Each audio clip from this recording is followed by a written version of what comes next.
Okay, so here's the deal. I took my truck in for an alignment, and it turns out that it needs a whole bunch of parts, and it was going to cost more than $1,000 for me to fix the front before it could even be aligned. So here's what's going to happen. I'm going to fix most of it, I hope. And then I'll take it back to them to fix the last little bit and do the alignment. Still not going to be cheap, but I want to show you what I'm doing, because somebody might learn something. I don't know, it's not all that rocket scientist to me, but well, you know how it is. I understand some people don't have the clarity of mechanical things that others do. So here we go. I'm going to show you what's happening. So here's the deal. They're nice enough to put a nut at the top of that shaft to hold it so that when you're loosening this end or tightening it, you don't just turn the shaft and accomplish nothing. Problem is, I don't know if you can see it or not, they put a nice little flange around the bottom of that nut so that since it's a 16 mil, and nobody, unless you go out and buy a special wrench, is a 16 mil, you have to try to use a one of these beasts on it, but of course the jaws are much too thick on that. So that leaves you with trusty dusty vice grips. So now we're going to see if we can find a 16 millimeter socket, no sorry, a 14 millimeter socket in my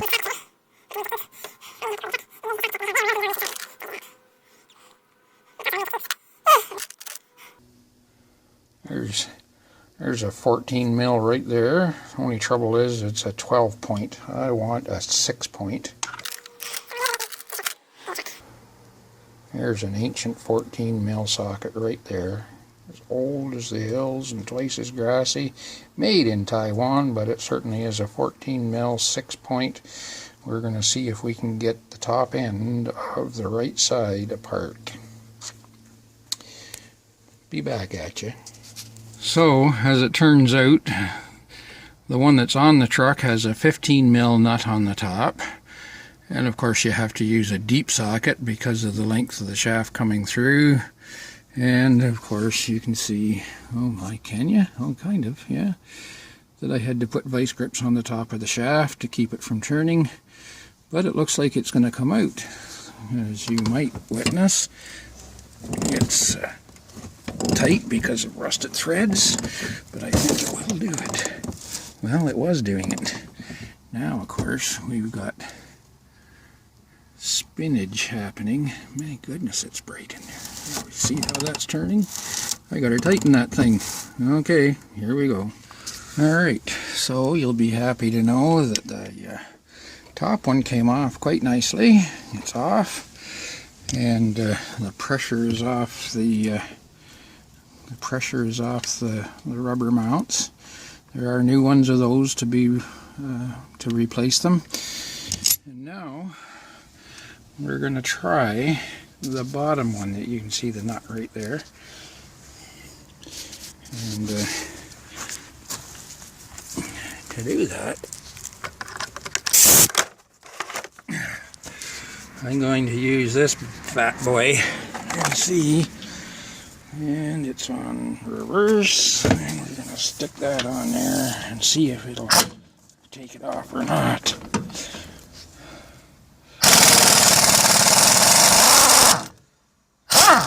Gotta like that, don't you?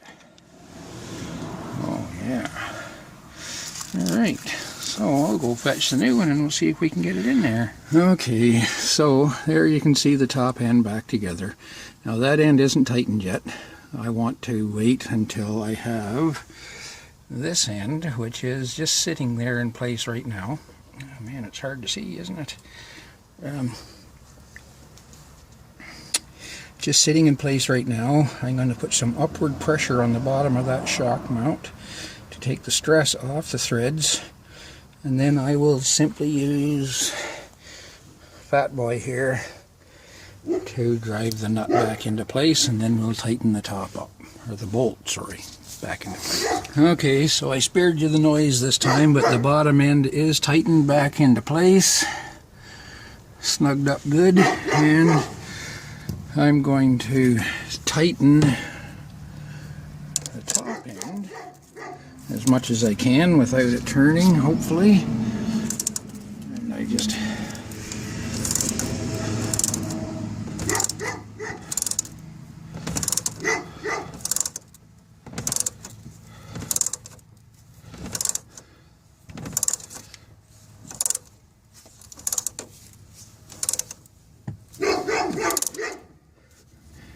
okay, so it started turning, as you can see. However, this time they were kind enough, and I wish somebody would surely shoot that stupid dog. They were kind enough to provide a little tang at the top. I don't know, right there it is.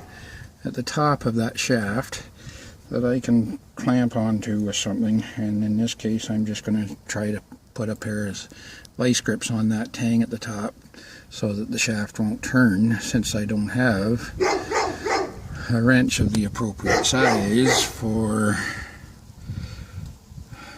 where did it go? Under there. Anyway, this is going to be one nasty video. Okay, so here I am back under my truck again. I'm replacing the outer tie rods. That's this piece here. I've already taken the castellated nut off the top and beat that out of there. The inner tie rods also need to be replaced. However, as you can well enough imagine, this joint here is very, very tight, and it needs a little encouragement. So I'm going to show you an old trick that a mechanic once showed me. And it's much better if you can get more heat on it than I'm going to put on it. But surprisingly enough, even with a little bit of heat that I can provide, it does work. So, on the end of this piece right here is a bolt that's part of this unit that goes inside this shaft here. And so I'm going to heat this unit here up as warm as I can get it in a few minutes, and then this right here is the secret. You're probably, some of you might recognize what that is right away, some of you won't, but what that is beeswax. And after it's heated, I simply gently apply some beeswax, and the stuff is amazing. It sucks right in, and the joint will come apart almost effortlessly. So here we go. I'm going to try heating it up.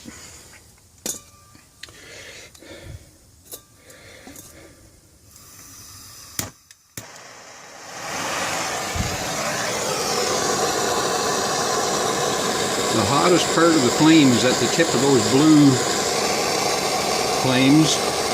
And so if I apply that to the point that I want the most heat, hopefully I'll get things heated up more quickly. Anyway, I'll come back to you when I've got some heat applied to it, because it's going to take a few minutes. Okay, so I have been applying heat for a little while.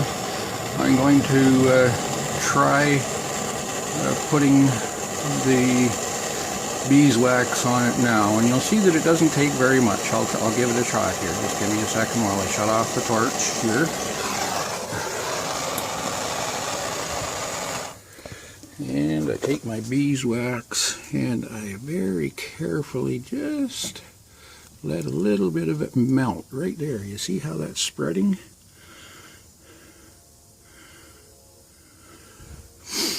So it shouldn't take much. I'm just going to set that back down there, and I'm going to See if I can get my vice grip. Since I don't have a wrench big enough to fit, I have to use vice grips, my nemesis, but I'll give it a shot here and I'll get back to you because I need both hands. So here we go. I'm going to give it a try. I might need to move my light just a little bit so that I have some more room.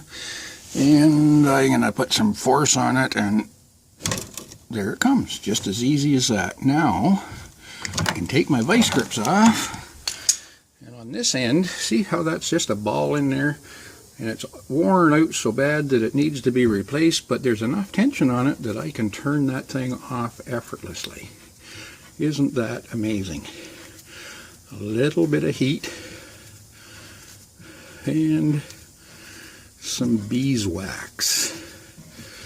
I don't know if it would work with paraffin or not, but it does work beautifully with beeswax.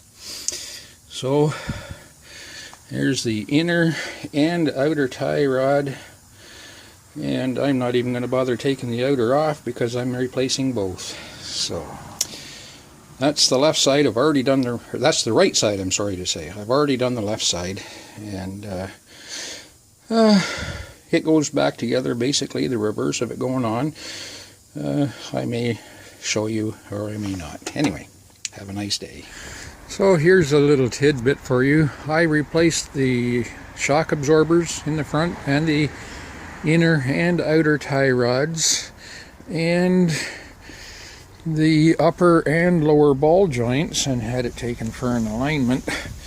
This is a testimony to what happens when you ignore the grease fittings you see on the top end of that in your ball joints. And I'm just gonna, isn't that amazing? Amazing that it didn't fall apart and kill me. That's one side, and the other side is just as bad. Oh my goodness, frightening. The lowers weren't as bad, but that one isn't very good. I can move it around with my thumb. You shouldn't be able to move that at all. Well, certainly not that way.